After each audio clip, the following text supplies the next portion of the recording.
How to fix Instagram confirmation code not received. So there are several factors affecting this issue. First thing you should check is your focus mode. If you have your focus mode on do not disturb, this is the reason why you're not receiving the notification of the confirmation code. So make sure to turn this off. If this is not your issue, next thing you can try is to turn off the filter of your messages. To do that, open your settings application, go down to messages and click on that.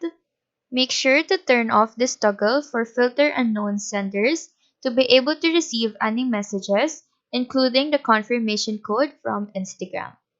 Now, if both of that didn't work, this could be an error from the Instagram application itself.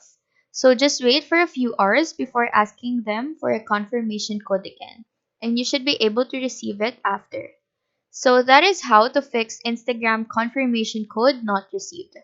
Do let us know if this video helped you out, and if you have any questions, feel free to drop them down below. Thank you for watching and have a nice day.